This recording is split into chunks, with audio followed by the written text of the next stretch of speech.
G12, M12, MDA, Encontro com Deus, discipulados individuais, lideranças individuais, essas e outras doutrinas heréticas, desmascaradas hoje aqui no Dois Dedos de Teologia.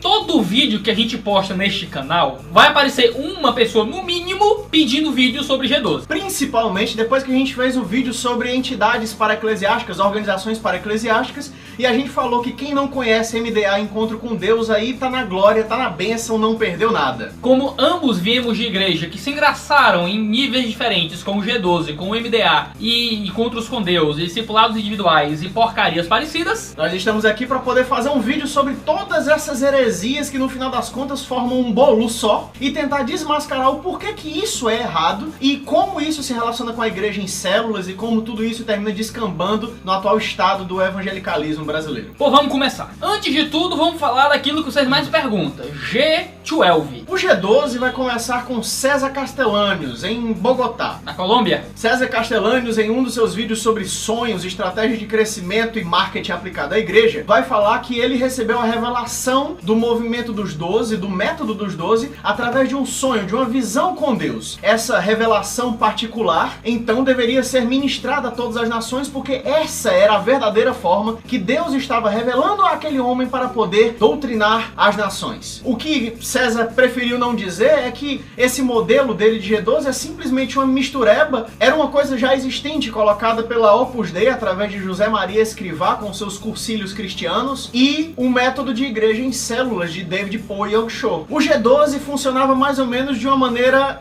no mínimo, estranha, porque significava, a princípio, como já deu para perceber, que durante 2000 anos todo o cristianismo tinha vivido e pregado o discipulado da maneira errada. Simplesmente aquele homem, naquele momento, tinha acabado de receber a revelação que iria mudar o paradigma cristão acerca do discipulado. O G12 consistia basicamente num modelo piramidal. Pirâmide de Ponzi, uma Telex Free da fé. É, uma espécie de Telex Free Gospel, onde o seu mote seria alcançar a sua meta de ter 12 discípulos, né? De constituir uma célula com 12 pessoas ao seu redor que fossem fiéis a você enquanto liderança. E esses 12, então, uma vez constituídos, conseguiriam para si outros 12, e esses outros 12 também iam assim numa grande cadeia piramidal que, se na economia é considerado crime financeiro, no cristianismo era para ser considerado crime de fé. Era uma estratégia pragmática. Pragmática por quê? Porque funcionava. Na prática, era muito fácil. Só que você não estava tendo igrejas cheias de pessoas que buscavam verdadeiramente a Cristo. Você estava tendo igrejas inchadas de pessoas que vinham pelos mais diversos motivos e você não tinha o menor controle de saber qual o motivo pelo qual aquelas pessoas estavam ali. Simplesmente, eu precisava ter 2 discípulos, saía chamando as pessoas, saía colocando na minha célula, levando para a igreja. Como era um modelo de crescimento muito bacana, que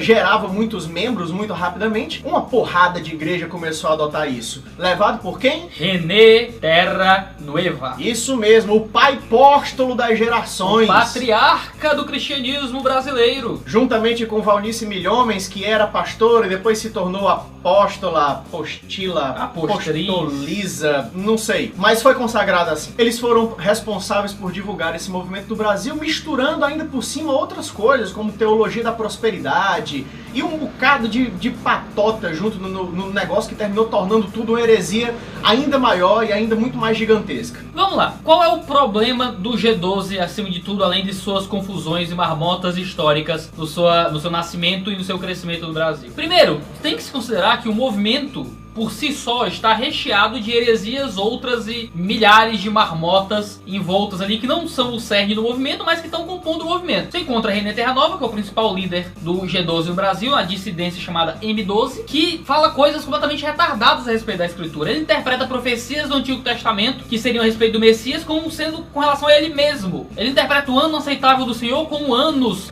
específicos da era cristã, 2012, 2015, 2000, alguma coisa. Tem toda a questão de teologia da prosperidade, de neopentecostalismo. O movimento G12 é um caos teológico e doutrinário sem limites. E esse não é um vídeo pra gente desconstruir o neopentecostalismo de forma geral, mas o movimento G12 é completamente ligado ao neopentecostalismo, e se você já tem o mesmo pressuposto nosso de que o neopentecostalismo é um problema, você já entende que o movimento já está em frangalhos teológicos e doutrinários por aí. Ele mistura, só do pouco que a gente falou aqui, uma metodologia de crescimento que nada tem de evangélica, nada tem de bíblica, mistura a questão da mateologia acerca de apóstolos modernos, mistura a teologia da prosperidade. São três pontos que desconstroem até essa ideia como cristã, de fato. Mas falando do cerne do conteúdo do G12 e do M12, nós poderíamos criticar, acima de tudo, essa numerologia barata com relação ao 12. De que, mas Jesus teve 12. Os 12 tiveram mais 12, que foram 70. Meu querido, mas que diabo de matemática é essa? 12, se eles tivessem mais 12, era 144, meu querido. Não era 70 ou 72. O primeiro erro do G12 é matemática básica do ensino médio. Na quinta série, no jardim de infância. Pronto, nasceu sabendo. Nasceu burro. De onde eles tiraram essa numerologia maluca? Os apóstolos eram 12, as tribos de Israel eram 12. Tudo bem, uma coisa dependia da outra. Os 12 apóstolos eram uma referência às 12 tribos de Israel. Então você não pode achar que Deus tem uma coisa simplesmente com 12, porque o 12 é o número santo de Deus. Então a primeira crítica ao cerne do movimento do G12, de ter 12 discípulos, esses negócios todos, é essa palhaçada de você ter que ter esse 12 como um número central e primário pra tudo mais. Por que não 7? Por que não 2? Por que não 20? Entendeu? Por que 12? É uma besteira, uma bobada e uma numerologia mística que faz parte da vida da igreja, que vai acabando, tipo assim, cauterizando a mente do pessoal para pensar apropriadamente as coisas da fé. Para nós que vivíamos dentro desse movimento, a gente sabe que o 12 ele é muitas vezes pregado como o número da autoridade, o número do poder. É por isso que o ano tem 12 meses, porque o ano tem autoridade sobre o tempo. E aí vira uma patota.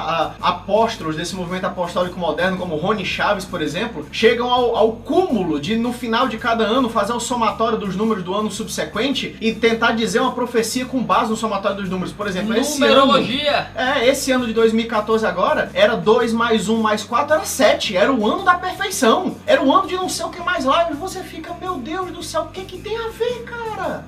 A missiologia do G12 é meio bagunçada pra caramba. Eles leem em Mateus 28, 18 a 20 a ideia de ir e fazer discípulos e acham que o processo de discipulado é frouxo e que você pode criar discípulos não só pra si, como a gente vai falar daqui a pouco, mas formar discípulos a partir do que você bem entender. Quando, olhando o texto sinótico de Marcos 16, a gente percebe que o equivalente ali em Marcos para fazer discípulos é pregar o evangelho e que o modo como nós fazemos discípulos é através da pregação do evangelho e que é essa mensagem de morte e ressurreição de Cristo que vai ser um instrumento que nós vamos usar para que as pessoas possam ser verdadeiras discípulas de Jesus. E nesse processo de fazer discípulos a qualquer custo, o membro termina sendo sobrecarregado de todas as formas possíveis, com reunião aqui, reunião ali, Tadel acolá. Tem que fazer uma viagem, tem que fazer um seminário, tem que ir para um curso, tem que ir para não sei aonde. Tem que dar dinheiro pro profeta certo. Você não tem mais tempo para absolutamente nada. E o que acontece? Pais descrentes que têm filhos crentes no G12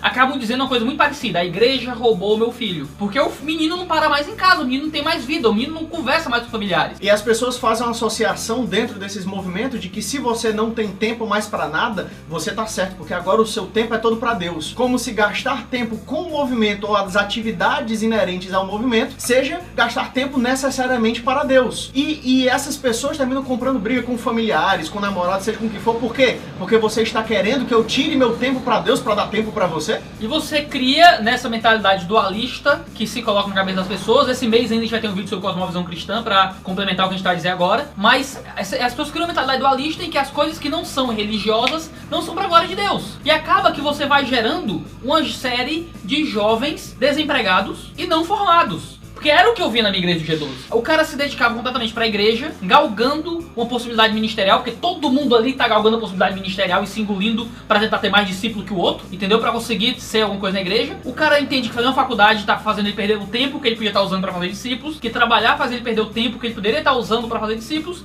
e ele se torna uma pessoa que no futuro é mal profissionalizada, que estudou pouco, que não tem uma formação e que mais pra frente vai olhar pra trás e vai olhar pro pastor que que o levou esse tipo de análise da fé com olhares de amargura. E ainda que a congregação não faça esse tipo de coisa, não tente colocar você contra os seus estudos ou algo do tipo, é inevitável voltarmos ao ponto anterior do esgotamento. Porque se a instituição que está lá te promovendo esse ensino do G12, ela te diz que você tem que fazer a tua faculdade, mas ainda assim tem que dedicar todo o tempo possível para a tua atividade ministerial, ela está tentando fazer com que você cumpra o impossível.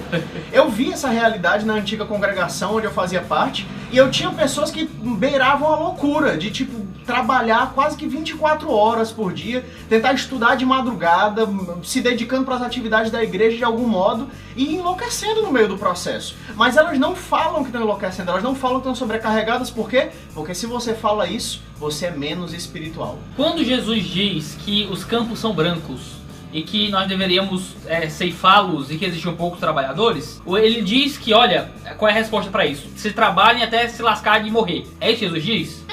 Não, ele diz, orem para que Deus mande mais trabalhadores. A gente, quando encontra essa realidade de igreja que precisa de mais voluntários, a gente não fica se lascando e morrendo e ficando doente. A gente ora para que Deus mande mais pessoas para nos ajudar. Então acaba que o G12, ele ignora isso. Por mais que na teoria eles possam dizer que concordam, mas na prática o que existe é um completo esgotamento da vida da comunidade, e as ovelhas são vistas muitas vezes como mera massa de manobra, como mera mão de obra para o enriquecimento ministerial de um pastor. Sem contar que até hoje eu nunca vi uma igreja do G12 que tenha EBD. Eu nunca vi uma igreja do G12 que preze pelo ensino coletivo da igreja. Eu sempre vejo as igrejas do G12 colocando em cima daquele cara que vai discipular o outro no 1 a 1 ou no pequeno grupo lá, a obrigação de fazer esse ensino doutrinário, quando às vezes o cara não tá nem preparado para isso. Você precisa criar esse sistema orbital de discipuladores, e você tem que enfiar quem der lá. Eu já vi criança discipulando o cara que era viciado em crack. Eu já vi menina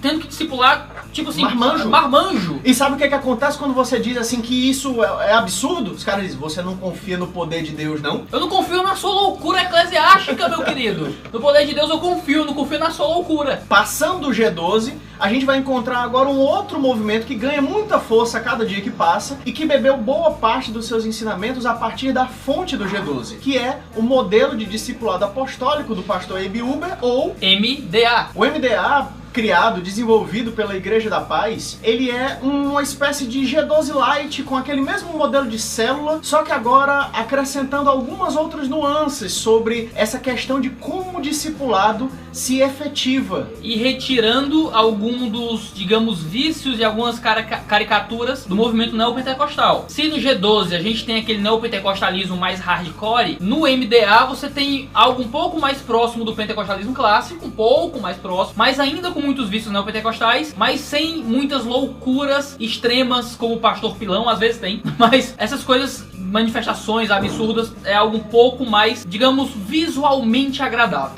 Tem menos reteté. Pronto, é meio isso. Tem menos fogo. Continua gente caindo no chão. Continua o som do riso, continua o pastor Pilão, continua o pó de diamante. Só tem menos sapateado. Sabe o pó de diamante, né? Sei. Fica assim, tipo assim, pó de diamante, com um pé pra cima e tal. Uma das coisas que mais me causou calafrios durante todo o período que eu passei na congregação que zelava e prezava pelo MDA como se fosse a própria palavra inspirada de Deus para o discipulado, era o fato de que os discípulos não são vistos como discípulos de Cristo. Eles são vistos, pelo menos a priori, como discípulos individuais de quem os evangelizou ou os discipula atualmente. Eu cheguei a ouvir numa determinada convenção a seguinte frase: você sempre faz o discípulo em primeiro lugar para você e depois transforma aquela pessoa num discípulo de Cristo. Eu quase tive uma síncope quando eu ouvi essa frase, e eu era neopentex. Mas é tão absurda essa ideia de que o discipulado é meramente uma apostila, o discipulado é simplesmente um método a ser colocado na vida da outra pessoa, que a Bíblia fica à margem de tudo isso. Você parece esquecer que discipulado é uma coisa que acontece de forma orgânica, que o discipulado é uma coisa que acontece durante o relacionamento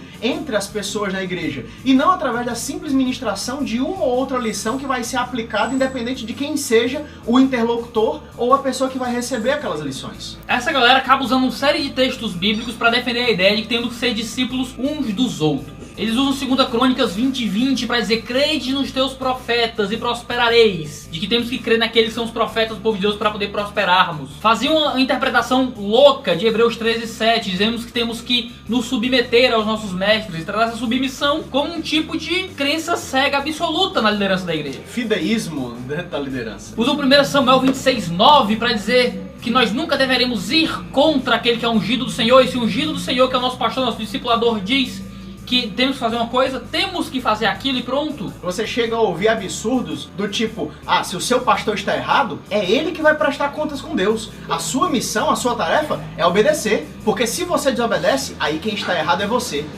Eles usam as passagens que João chama as pessoas de filhinhos para criar essa terminologia de mãe espiritual, pai espiritual, filhos na fé, o tempo todo. Usam Paulo dizendo: sejais meus imitadores como eu sou de Cristo, para dizer que nós temos que imitar as pessoas e tê-las como nossos mestres e sermos discípulos delas, para então sermos discípulos de Cristo. Quase, eu digo, eles vão negar isto na teoria, mas fazem isso na prática. E até pregam isso. Até pregam isso às vezes, isso que eu vou dizer adiante, que o discipulador é um intermediário entre o homem e Deus, em algum sentido. Porque dependendo do modelo mais leve ou mais pesado de MDA e G12 que você viva, você é até proibido de desempenhar suas atividades como cristão ou como evangelista, seja como suas atividades normais do seu cotidiano espiritual, em nome de ter que prestar contingência ou obediência à sua liderança. Mas parece que eles nunca leram Mateus 23:8, quando diz: vocês não serão chamados mestres, porque há só um mestre, que é o Senhor dos céus. Ainda que exista mestres na igreja, esses mestres não são vistos como tipos superiores de rabis e soberanos e pessoas que são intermediários entre o homem e Deus. A gente só tem um mestre supremo. Todos aqui estão como submestres e tentando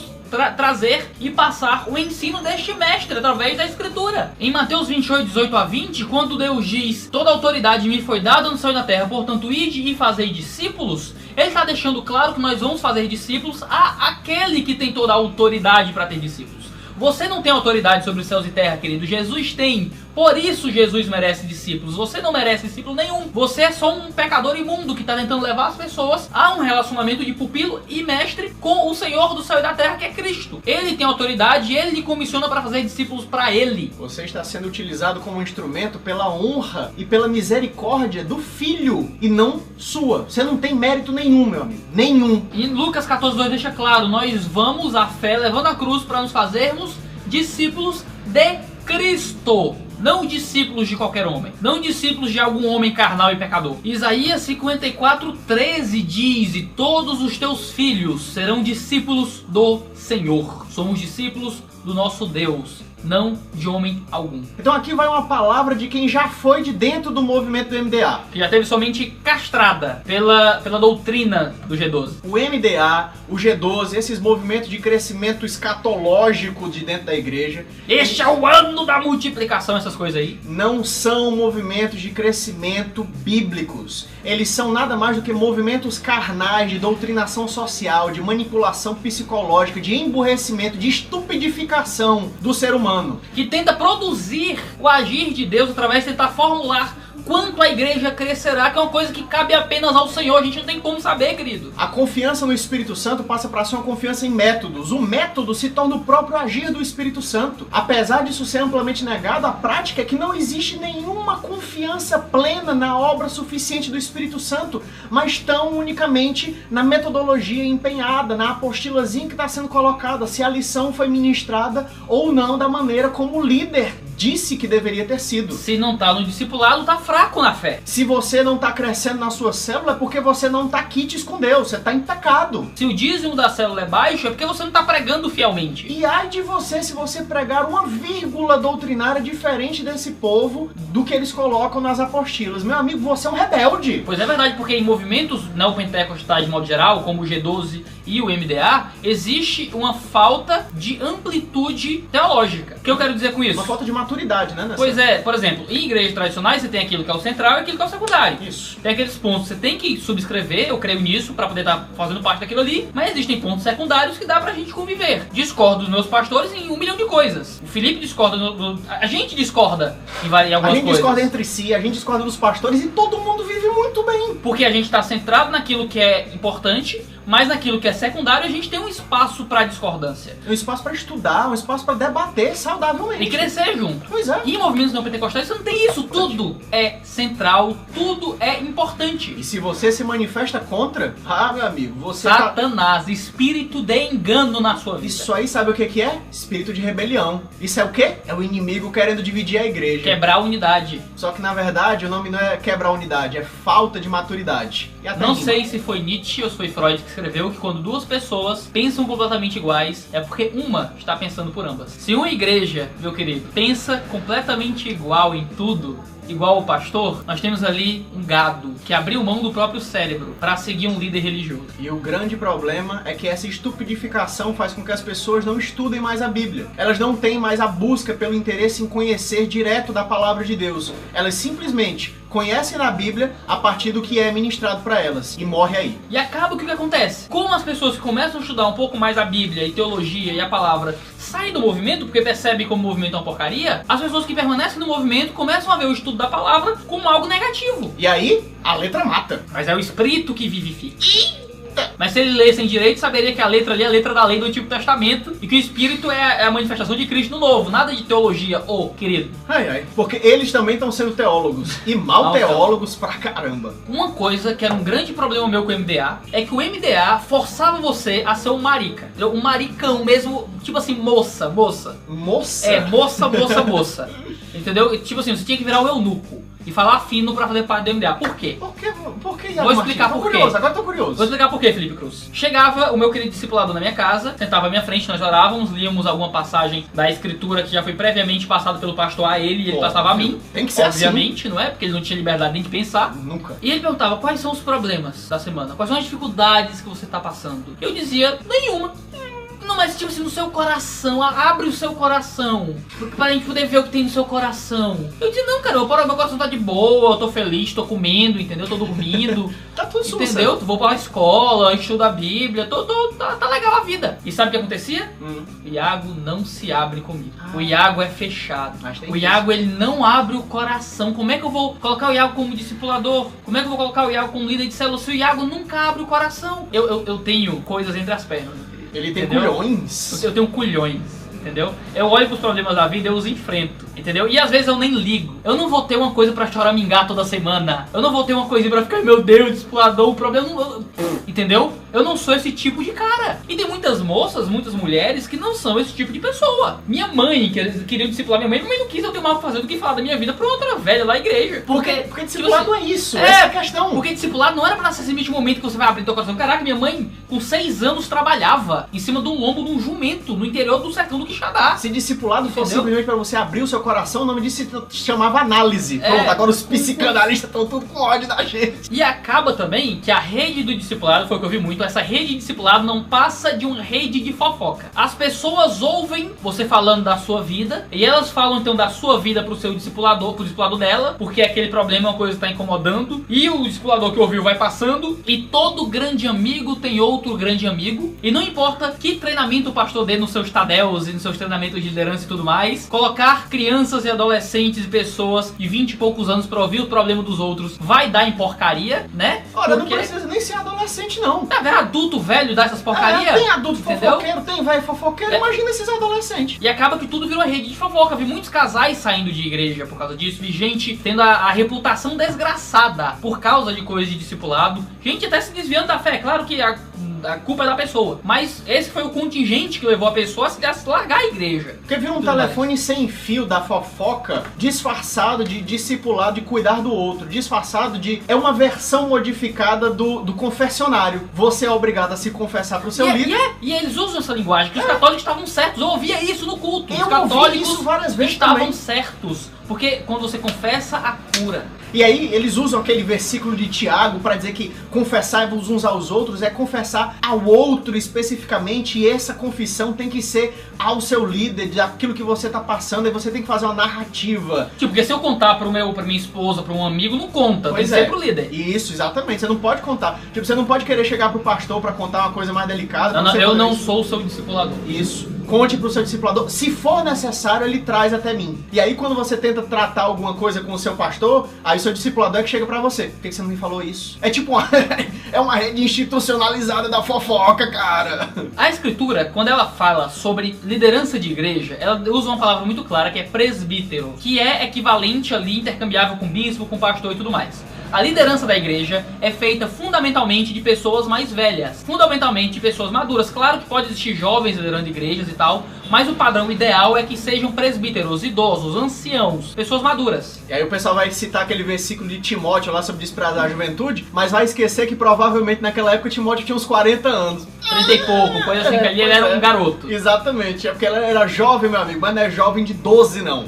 E acaba que o modelo do MDA ignora que a liderança da igreja e aqueles que têm que ser responsáveis por ouvir os outros e cuidar dos outros é fundamentalmente, nesse contexto de liderança institucionalizada, os presbíteros. Claro que de forma orgânica e natural as pessoas podem se aconselhar, as pessoas devem se aconselhar, cuidar uns dos outros, mas quando você pega isso que era para ser orgânico e as pessoas conversando com que elas se sentem mais seguras e transforma isso numa rede institucionalizada de cuidado eclesiástico que exime os pastores de algumas de suas responsabilidades e passa para jovenzinhos, púberes que tem que crescer agora na escalada do discipulado. Os mini pastores orgânicos ali do momento. Você peca contra uma eclesiologia saudável. Que inclusive uma das coisas que está até no site do próprio MDA, onde eles dizem que 0% dos líderes foram formados através de pregações, 0% dos líderes foram formados através de escolas bíblicas dominicais e seminários e tudo mais. Peraí, quer dizer que todos os seminários do país, que todas as escolas de formação de pastores, que todos os locais que estão compenetrados com o ensino da sã doutrina e da boa teologia, do estudo bíblico sério, durante, sei lá, décadas e décadas, estão tudo errado. Nunca produziram ninguém que preste. Quer dizer que até no século passado o Castellanos ter tido a revelação maluca dele lá, antes todo mundo não tinha líder nenhum. Então, porque todo mundo era formalmente preparado para o ministério, mas não era um líder de verdade. É isso que tá dizendo, meu querido. Tipo assim, Paulo foi um líder despreparado, Timóteo foi despreparado, os apóstolos foi despreparado, foi tudo despreparado, né? Eles vão argumentar que não, Jesus, ele fazia o discipular. Mas, meu querido, era um negócio orgânico, natural, não tinha um sistema hierarquizado de nada. Você consegue imaginar Jesus olhando assim pra Bartolomeu e falando assim, Bartolomeu, o que rolou na semana? Aí Bartolomeu, não, nada. Falou assim, não, mas você não abre o coração pra mim, Bartolomeu. Como é que eu vou te dar doce, Bartolomeu? Caraca. Ai. A confusão, resumindo tudo aqui, parece ser com a palavra estratégico. Para o pessoal do movimento MDA, ser estratégico é você ser mala.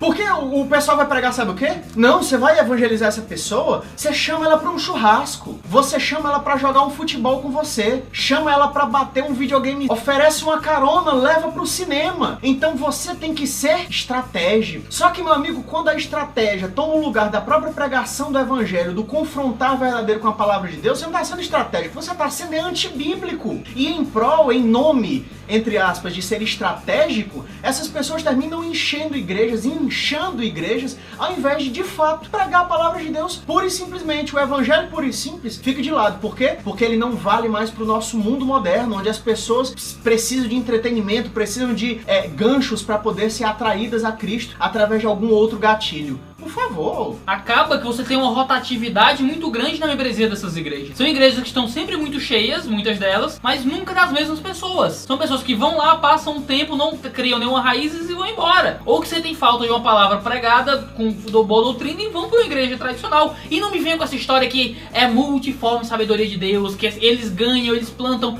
aí vão para outras igrejas regar. Porque uma igreja não deveria ter a única função de ganhar ninguém. A igreja é o local para consolidar, meu querido. Então até agora, na essência, o que é que o G12 e o MDA compartilham? Samsung Galaxy Young 12. Que? Modelo celular? 2 dedos de piada.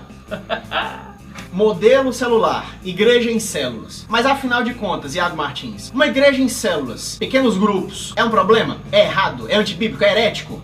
O problema não é a igreja possuir células, pequenos grupos, grupos familiares, grupos de crescimento, o nome que você der, em que durante a semana irmãos se reúnem na casa uns dos outros, na própria igreja, onde for, para juntos ali estudarem a palavra, um estudo até mesmo preparado pela igreja, pelo pastor, o que for. Isso é saudável. Isso é ótimo, entendeu? O problema não é a igreja que possui célula, o problema é a igreja em célula. Olha a diferença do bom português. E eles lá deixam claro que eles não são igrejas com células, dizem que não querem ser isso, querem ser uma igreja em células. E o que é isso? É uma igreja que funciona fundamentalmente na célula, e que a célula é a reunião central da igreja, e que o domingo não é o culto público onde a igreja se reúne, mas é nada mais do que a união das células, formando ali aquele ambiente comunitário de celebração. Eu ouvi por diversas vezes a seguinte frase: culto de sábado, porque o culto lá onde eu congregava não era no sábado, não era no domingo, era no sábado. E só faltava comemorar também a festa dos tabernáculos. Mas eu ouvi por diversas vezes a frase de que o culto público não é pra doutrinar, não é pra você congregar as pessoas. Culto público é evangelismo. É pra você pegar aquelas pessoas que você levou pra célula e poder levá-las pro culto também. Sabe por quê? Porque lá vai ser pregada a palavra. Aí sabe o que acontece? O pessoal fica naquela expectativa. Rapaz, tomara que a palavra do pastor seja bem boa, porque esse visitante que eu trouxe, ele vai precisar se converter e aceitar Jesus. Você não prega mais a palavra, você terceirizou a função. Agora é o teu pastor que prega lá no culto de evangelização e a tua igreja mesmo funciona ali na célula. É como eu costumo brincar nas pregações que eu faço. A gente, no modelo do G12, do MDA, como é que a gente evangeliza? A gente quer converter um parente, um amigo, um primo, qualquer coisa. A gente toma alguma coragem, vai na casa dele, entendeu? Conversa uma besteira ou outra e tal, até que o Espírito Santo nos enche, a gente toma coragem, o Espírito Santo toma a nossa língua, a gente olha nos olhos do nosso amigo e a gente dá aquele fatídico convite, bopa o cu. Que evangelismo, que contundente, que bíblico. Não, deve ser um versículo lá daquelas cartas perdidas de Paulo. Pois é. Aí você convida a pessoa pro culto, vai na casa dela, pega ela pra ir pra célula, o que for e tal, leva lá e fica orando pro pastor evangelizar a moça. Se tiver muita doutrina, você fica com raiva.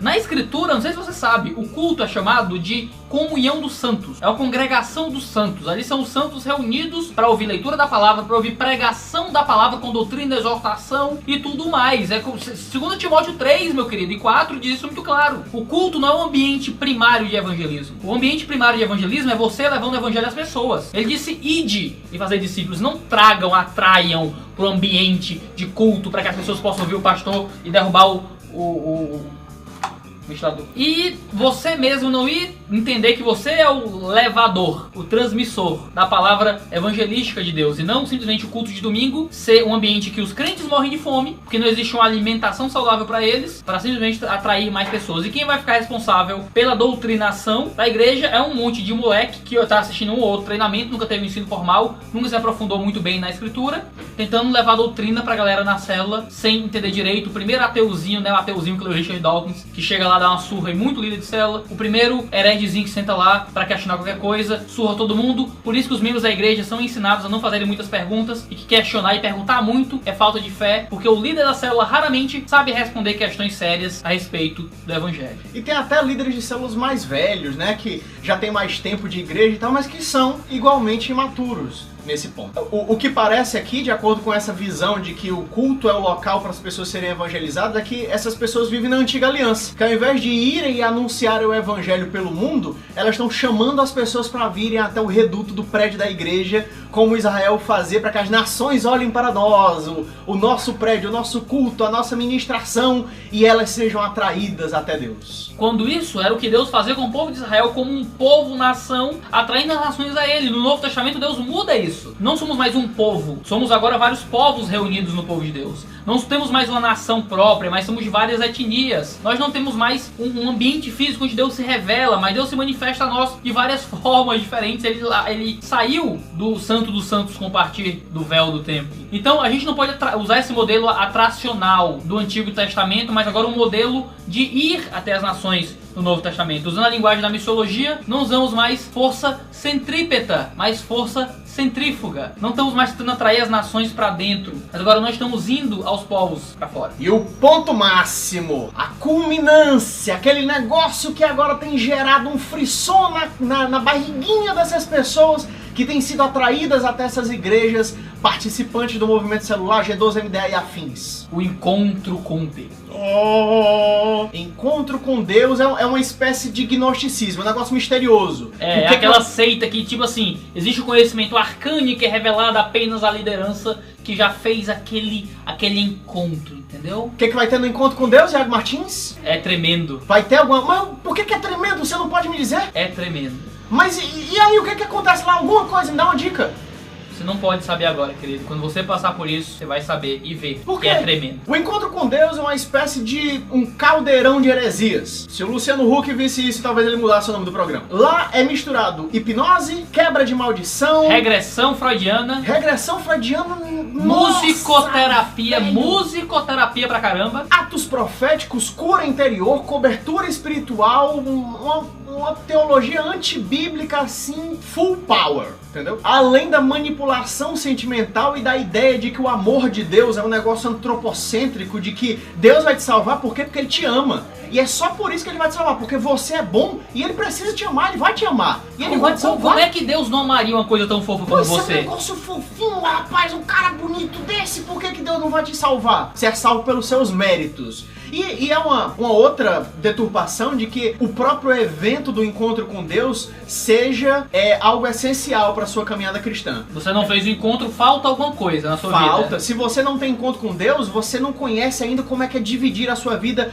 antes do encontro e depois do encontro. E você vê os testemunhos das pessoas que voltam do encontro e dizem assim, não, depois do encontro minha vida é completamente diferente. Claro. Dura 2 semanas, querido, isso aí. Você foi manipulado completamente, sua mente foi apagada através de uma manipulação sentimental, de uma hipnose, e agora você tá achando que tá tudo diferente, tudo mudado. O pessoal, é engraçado que o problema de muitas dessas pessoas que vão para um ambiente desse é que eles não têm muitas vivências sociais, porque estão dentro da igreja o tempo todo, não sabem o que é hipnose, não sabem o que é musicoterapia, nunca sentiram essas coisas, e tudo que eles sentem no encontro eles interpretam como uma atuação sobrenatural. Por exemplo, muitas das coisas que eu sentia no ambiente de culto neopenteca, eu fui sentir igual vendo uma boa peça de teatro. Muitos dos arrepios que eu julgava serem unção na hora do louvor, eu senti igual num show de cover dos Beatles. E que muitas das coisas que eu julguei ser Deus atuando na nossa vida, naquele momento de meia luz, com todo mundo chorando e Deus agindo no nosso coração, é igualzinho uma sessão de musicoterapia, em que apaga-se a luz, toca aquela música do fundo, com o tempo tá todo mundo chorando, um monte de ímpio, ateu, chorando. Mas chorando porque existe um ambiente que gera aquele estado emocional. Por que no encontro a luz não tá acesa, não tem nenhuma música de fundo, tá todo mundo sentadinho e ora e não acontece a mesma coisa? Por quê? Por que tem que criar esse climinha igual àquilo que é usado fora da igreja para causar as mesmas sensações, os mesmos efeitos na vida das pessoas? E essa indução às vezes acontece de luz acesa, mas sabe como? Através de um processo de histeria coletiva onde todo mundo começa a chorar, todo mundo começa a gritar e você se sente induzido, você se sente iniciado a poder praticar aquelas mesmas coisas também. Isso é muito fácil, quer ver uma coisa? Eu já testei isso na prática por diversas vezes. Vá para uma massa que está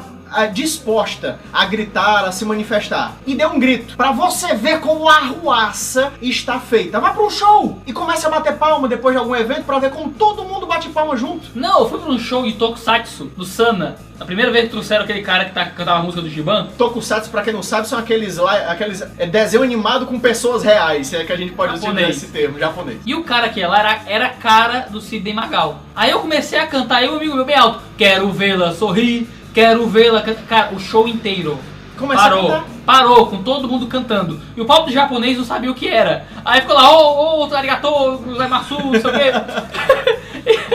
Por quê? Porque as pessoas vão se manifestar à semelhança do que acontece à sua volta. Freud explica isso aí. E além do que a gente já falou aqui sobre essa questão do antropocentrismo do amor, da indução, da batalha espiritual que parece ser levada a uma consequência tão bizarra que deixa de ser cristã, porque a batalha espiritual colocada na Bíblia é uma batalha por santidade. É uma batalha da tua vida espiritual no teu dia a dia, em busca de ser mais semelhante com Cristo. Mas a batalha espiritual pregada nos encontros não é isso. É porque você deu uma liberdade para Satanás. E agora Satanás está agindo na sua vida. Mas agora você pode quebrar esta liberdade que você deu. Você pode quebrar esta maldição que veio do seu pai, que veio por uma falta de perdão, que veio por conta daquele pecado escondido que você não confessou. E agora, neste momento, todo mundo começa a chorar. Confessa-se pecados em voz alta. Todo mundo começa a dizer, Jesus, eu quero teu perdão. E em alguns momentos mais psicóticos, chega-se ao absurdo de perdoar-se Deus por algum problema ou outro que a pessoa tem enfrentado na vida. A bizarrice chega a pontos tais que no encontro do qual eu participei, o pastor da então congregação pegava um pedaço de um porrete